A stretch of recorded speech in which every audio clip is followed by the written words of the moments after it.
What up, y'all? Talent to learn with the rest of analyzing, and today we have the NBA Conference Finals. All right, 2025 review. Gonna go over the Western Conference, gonna go over the Eastern Conference, and then I'm gonna give my finals prediction. I haven't done an episode in a while, bro. I don't know, I promised y'all episodes, but I'm telling y'all, bro, it's worth the wait.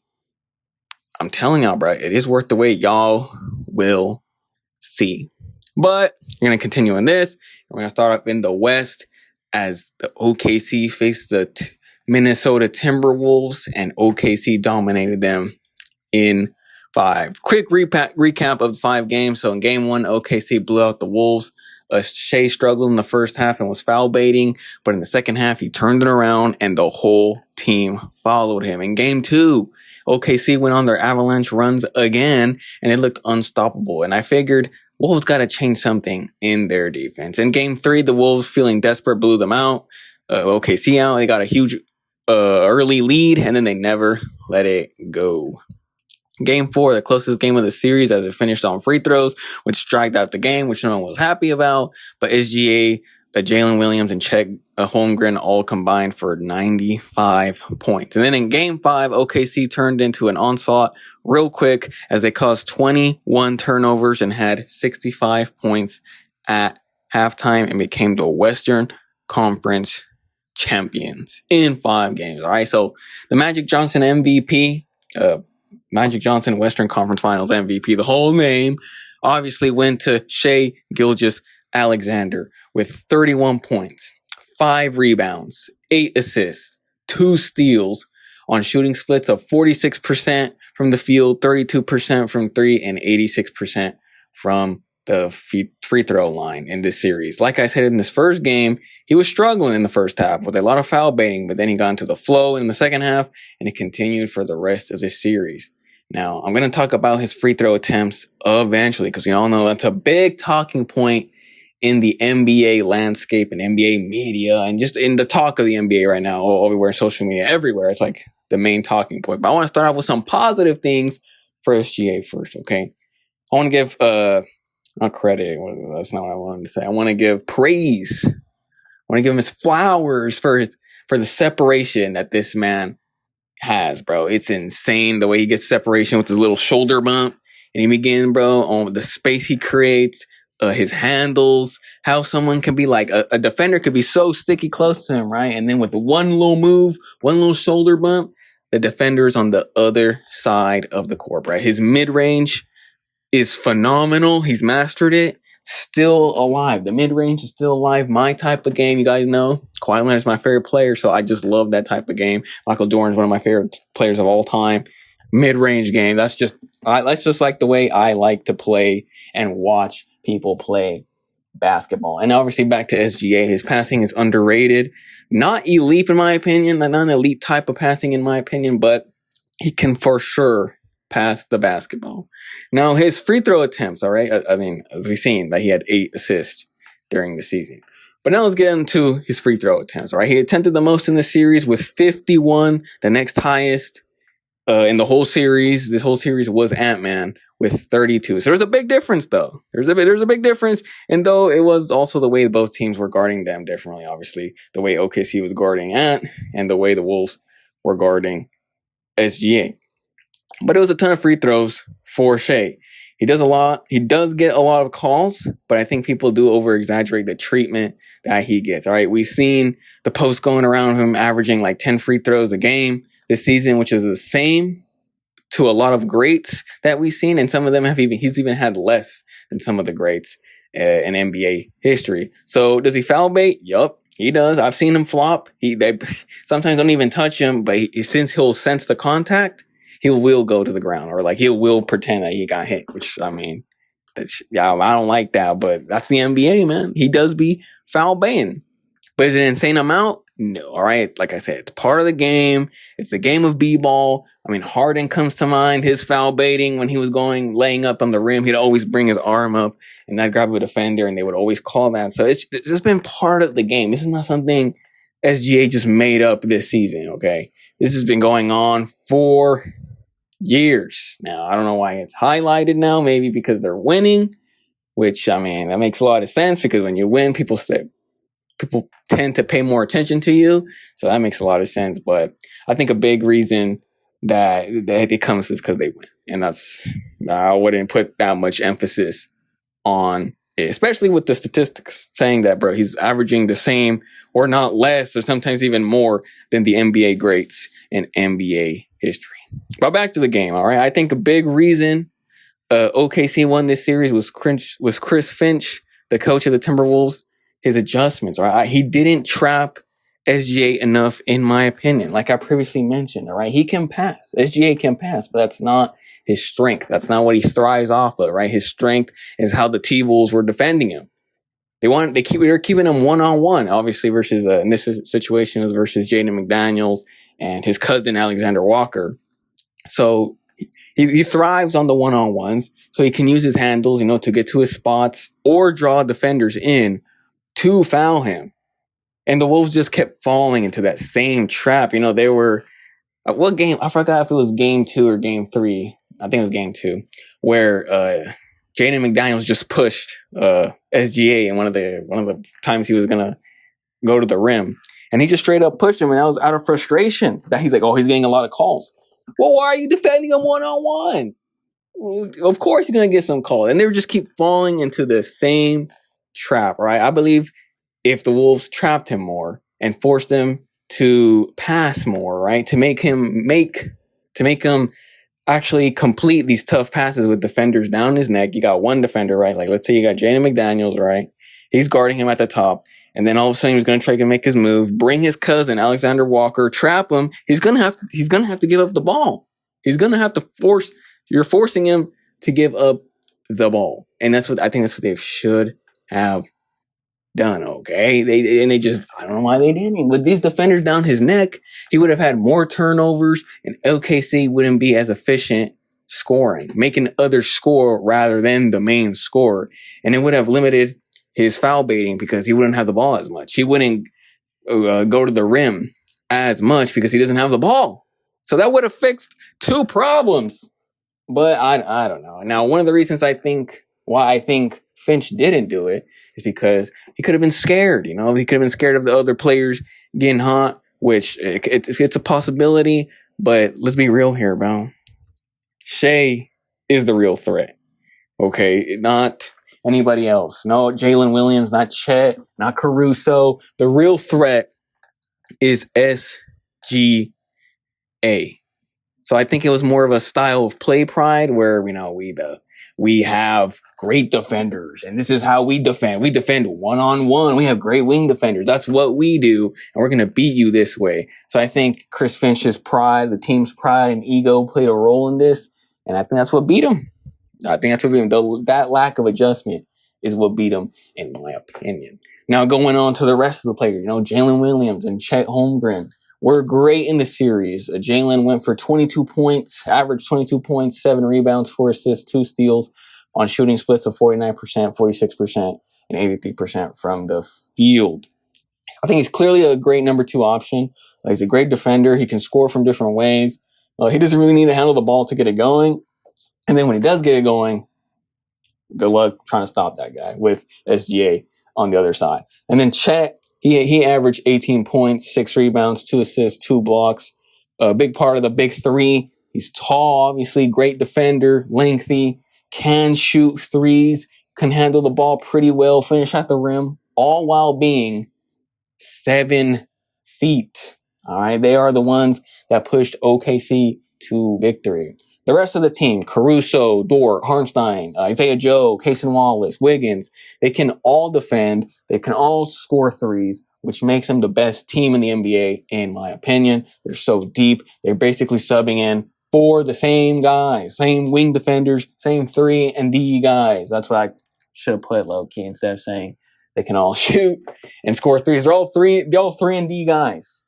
And this is the NBA how it is. And OKC defense in totality is one of the greatest ever in NBA history. Their physicality, getting into gaps, getting into lanes, having their arms ready and out for deflections, swarming on ball. It's insane low-key if you're watching them closely.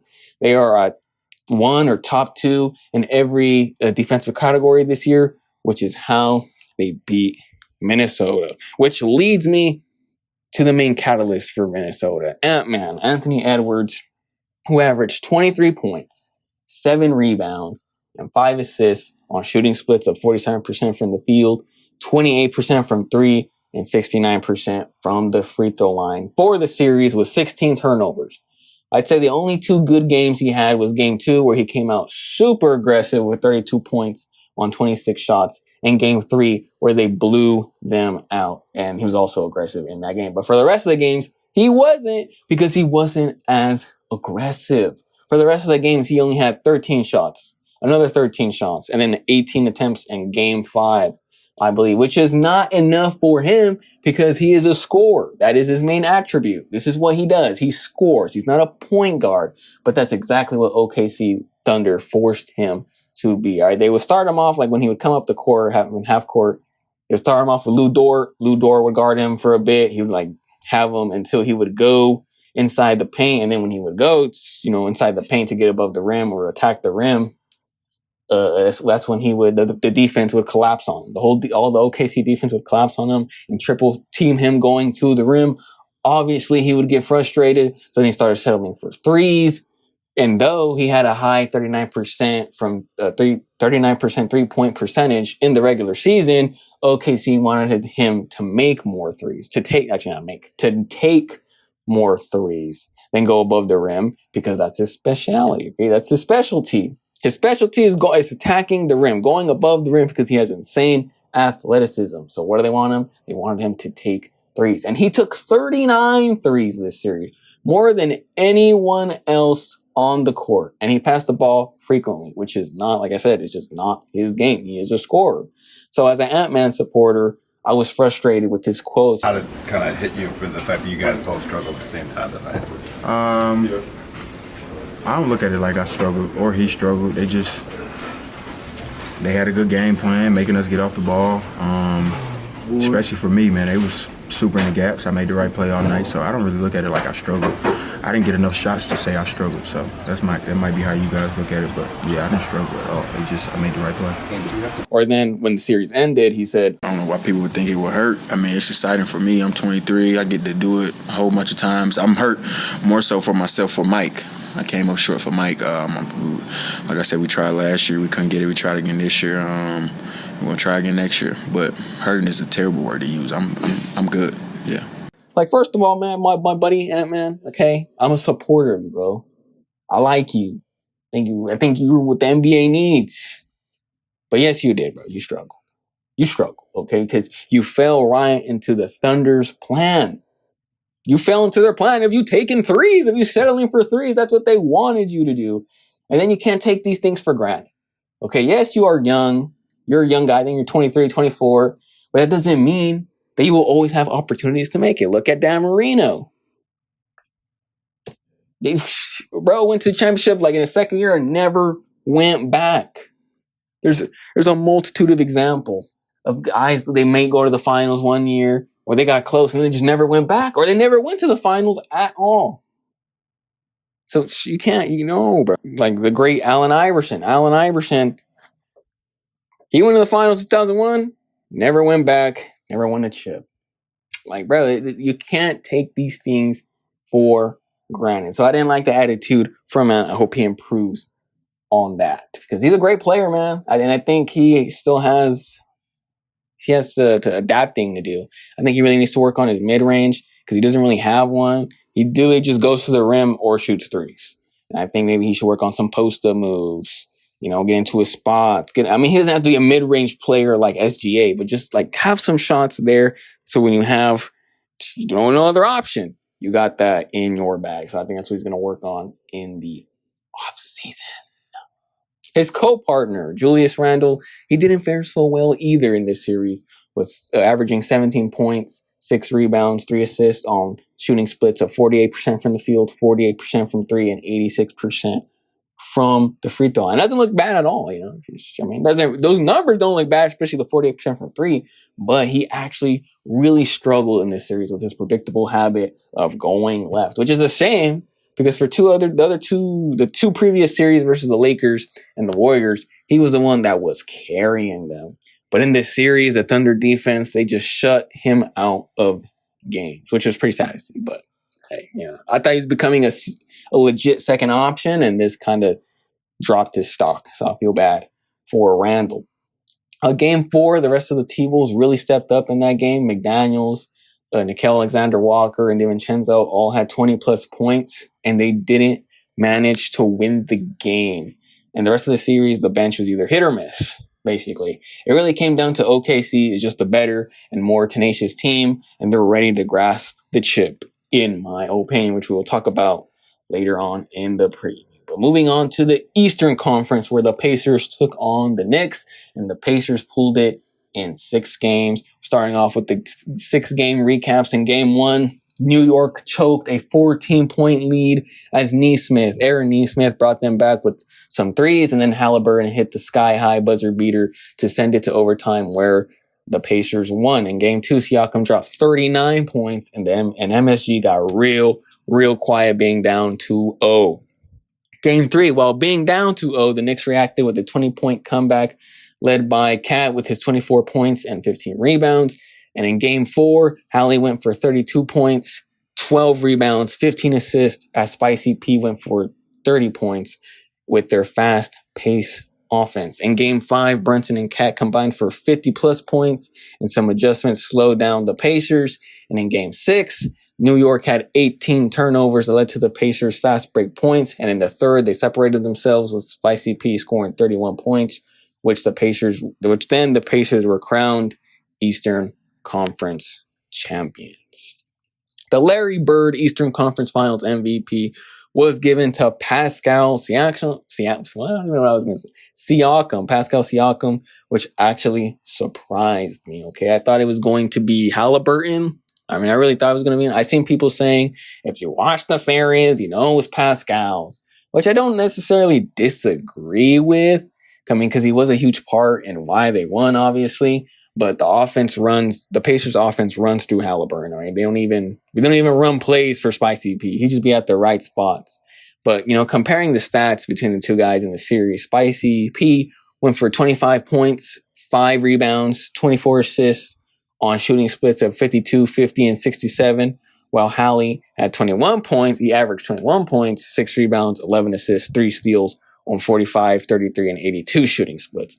So they vary, but I want to highlight the 11 assists per game by Halliburton because I think this is the most important aspect of everything. And putting everything in conclusion, the 11 assists is the Pacers offense. That's how the Pacers play fast-paced offense. And the intensity of their offense relies on Tyrese getting the ball and distributing it as fast as possible. So a lot of Siakam's points are on fast breaks and stuff like that because he just runs. As soon as the other team misses or makes a basket, they go hurry up. And Halliburton just gets the ball and he just throws it whichever runner is going to the other side of the basket.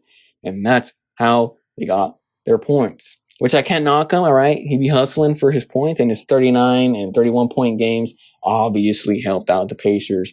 But I believe without Tyrese, the Pacers are not even where they are right now. He is the offense. Everything goes through him. So I would have given it to Halliburton. Nesmith and Turner both averaged 13 points this series, and the Pacers play 10 to 11 dudes. They have a deep bench. Nembhard, Mathurin, Bryant, Ben Shepherd, TJ McConnell, Toppin. They all play to keep up their fast-paced offense.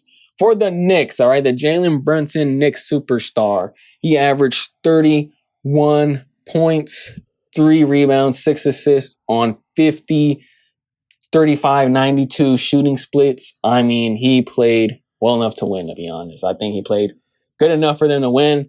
He's a small dude for NBA standards, but he could just, I don't know how, but he just knocks dudes, defenders, off their spot when he's on offense. I don't know how, he just puts his shoulder down and he just be bullying them. He just bulldozes over them. I have no idea how because he's small. Obviously he's built and he's buff, but he's a small guy. I think he's 6'2". And I just don't know how he'd be doing that. But he was backing down Nesmith, who's a built guy. And he just finishes at the rim, or he doing a fadeaway jumper, and he makes it look effortless, nonchalant. And I think he's a pretty good player. He's reaching to superstar status in the NBA. Not just a Knicks superstar, but NBA superstar. I think he's reaching that status. But to critique something in his game, I think he dribbled the air out of the ball too much. He shot too many. Like for a point guard, 6 assists is regular. Shooting guards be averaging 6 assists. So he could have distributed the ball more to other guys so they can get shots, they can get involved in the game. And, he would get less tired, but I mean, he didn't really do that. And he didn't really combine those things well. So that's one criticism I would give him. His co-partner, Karl Anthony Towns, averaged 25 points, 12 rebounds on shooting splits of 50, 37, and 77% in the series. Though his numbers say he did pretty well, I think he could have done better. He could have been more aggressive going to the post or to the rim or attacking the rim, because when he was having those one-on-ones with Miles Turner, the biggest Pacers player they got, the biggest player that the Pacers have, he was cooking him. Cooking him like barbecue chicken. All right, they could not stop him, and sometimes it was because of fatigue, or the running back and forth for a big guy. And then so he would settle for a jumper. Like he would just settle for a jumper when the Knicks managed to slow him down. It was just weird. I don't know why, but he would just settle for threes. All right, he would just settle for threes or jumpers. But when Knicks managed to slow down the Pacers in a half court set, sometimes he would still settle for shots. Like which confused me, because I get you're tired, right? But you're tired because of the fast pace. But when you're supposed to take advantage of it because it's slow now. He didn't, and we know he loves to shoot the ball. That's what he does. But you should have taken advantage of that because you're tired, right? You're tired of the fast pace. That's why you're settling. You don't want to attack the rim because you're like, we're going at a fast pace, so I'm trying to slow down the game. But when they do slow down the game, you're still settling for threes. That didn't make any sense to me, but he just loves to shoot. And I think also one of the criticism is that this ticky-tack fouls he would get quick fouls at the beginning of the game. Like, what are you doing?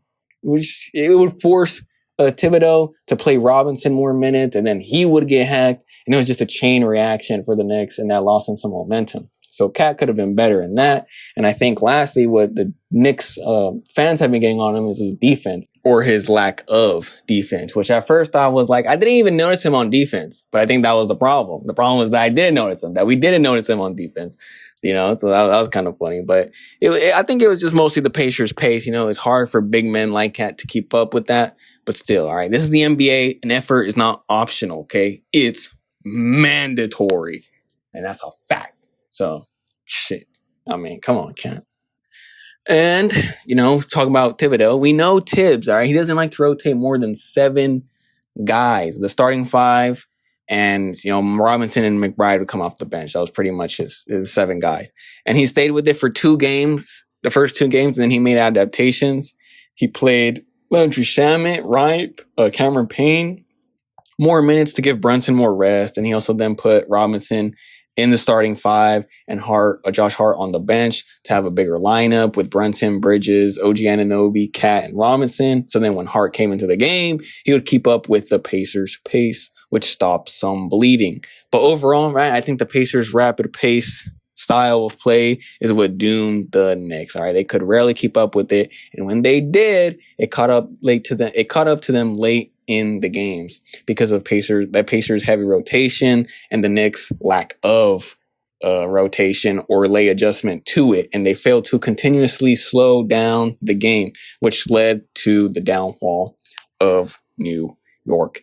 And with that, some news came out today on Tuesday morning, as I record this, as Shams Charania, aka Shams, reported that Tom Thibodeau has been relieved of his duties as head coach for the New York Knicks. And I believe due to what I said, about his adjustments, his late adjustment to rotate, or didn't want to rotate at first, the lack of defense and the struggling offense versus the Pacers is what got him fired. Low-key, I think that, and it's an overreach, I think it's that, but I also think that it's an overreach to fire him by the Knicks management. Right? This is the farthest that the Knicks have been in 25 years in the playoffs, right? Jalen Brunson was still in his corner, and I believe they actually overachieved this year by beating the Boston Celtics. So I think another year would have been warranted. Let's see what he could have done. I wanted to see what he could have done with more expectations, but Knicks management decided now that they're going to let him go. And I think the fan base is pretty split. I've seen half of them say it is his fault. Yeah, get rid of him. And others are saying, no, give him another year. It wasn't really his fault. So I don't know. Me personally, like I said, I would have kept him. I think it was warranted for him to see what he could have done another year with expectations on him. And then maybe some moves that the Knicks would have done. But he's not there anymore. He got fired. Sucks to be an NBA coach. But let's see who they hired. I think a lot of people are saying Mike Malone. So we'll see what they do. But moving on to the NBA Finals 2025 preview. And I'm excited about this one because I've been thinking about this since the conference finals. Because I was saying OKC. Like OKC has the matchup. Like it favors them. They have the advantage in both matchups if they win against the Pacers, obviously, or they win against the Knicks. So that's exactly why I'm picking OKC to win the NBA Finals this year. And I think this matchup and both matchups heavily favors OKC. And you might be asking why. Okay, number one reason. OKC Thunder is the best team this year. If the Knicks won, I would have still picked OKC because of their stars, their depth, their defense. Now, you could say the Pacers have depth, which is true, but I think OKC is better and smart enough to adapt and use the Pacers' strength against them. Number two, right? Obviously, the Pacers are going to push the pace. I literally talked about this the whole episode talking about the Pacers. This is what they do. They're rapid, they're fast, they're quick pace, they're scoring, limited defense. This could be considered an advantage versus OKC, right? However, the Thunder has the depth and the adaptability to play rapid as well, unlike the Knicks. And as OKC can keep up with the Pacers without dropping their play and giving their starters a rest. Number three, OKC has the capability as the number one defense to slow down the Pacers if fast pace fails to give Indy a huge advantage. If OKC manages to force Indiana to play slow and to initiate offense on a half-court set, OKC is going to win because the Pacers, I've seen them, they are unable to do it. They become stifled playing in a half-court offense. I seen it versus the Knicks. The times the Knicks accomplished to slow them down, they couldn't score. They looked stagnant on the half-court offense. I think OKC Mike Daigneault will recognize this and other things that NBA coaches catch on during the games and they make their adaptations. OKC will win M5. All right, I wouldn't be surprised if it was in 6, as Indy could at least get 2 games if Halliburton or Pascal go crazy. But I'm going in 5 as the OKC become NBA champions 2025 for their first time in their history. Outside of the court, right? People are saying it's going to be a boring final. It's not going to be good. And it's going to be an easy win for OKC in 5 or sweep. Some people are saying sweep. And I mean, if they're talking about just ball, in my opinion, it is interesting because literally, look how I just previewed the game. Like all these things I want to see. Me as a fan, me as an analyst, commentator, I'm going to watch. I want to see the different aspects and details that the game provides. And there's a bunch of real NBA fans like me. I know others. Like shout out my boy Brandon, shout out my boy Memo, shout out my boy TJ. Like this is what we want to watch as NBA fans, right? And I wouldn't consider myself a diehard NBA fan because I rarely watch all of the regular NBA season games. Like I just don't. Like I'm not going to watch Detroit. Now, Detroit's actually kind of good now. But I'm not going to watch. Let me think of a really bad team, bro. I'm not going to watch, friggin' the Utah Jazz versus the Washington Wizards on a Thursday night in the middle of October or November, okay? I'm not watching that. I'm just not, okay? And there might be some diehards who will, but I'm not. But I'm not a casual either, okay? I'm watching the games that are on right now in the playoffs. I just don't watch the big market teams, or I can understand why maybe being a short series can be seen as monotonous and why people don't want to see that because it's only 5 games. Like that means it wasn't really competition. So I get that, but I'm gonna watch regardless. Now, everything else that comes with the game, right? The spectacle of it, the marketing. Yes, I can see why the casual fan doesn't want to see it, right? They want the juicy story. They want the New York, LA vibes. And it's celebrities being courtside at MSG or crypto arena that is newly built because of, the Staples name got taken away.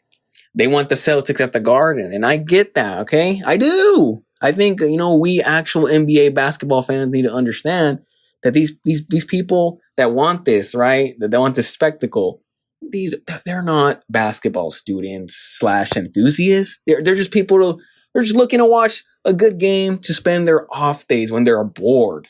Like, that's literally what they're doing. Like, they just want to watch something good to watch. Well, they sort of like basketball, and they just don't like it the way we like it. You know what I'm saying, guys? So we shouldn't be pressed that they don't enjoy as b-ball that we want to watch it. They're not watching for the intricacies of the game. They're not watching for the tactics of the game. They're not. Just be real. They're not. They're not looking to see are the Pacers going to trap SGA? Are is OKC going to trap Tyrese? Because if they do, he's a great ball passer. So who are they going to leave open? Are they going to leave Miles Turner open? Are they willing to risk that to limit Tyrese? Like, you see, a lot of people are not going to watch this. They're not looking for this. They're looking at 133 to 134. That was a good game. They're going back and forth. That's what people are trying to watch, and that the casual fans trying to watch, and that is okay, I guess. But don't go around social media saying it's going to be boring. It's going to be boring. Like, bro, the diehards, we're going to watch the game regardless. And I'm expecting to see what I'm talking about. I want to see the things that I'm predicting. Is it going to unfold? Is it going to go differently? I don't know. So that's why I'm intrigued to see, and I want to see it. So we'll see y'all. We'll see you on the next episode. The next episode is going to be a little different, and y'all will see. See y'all on the next one.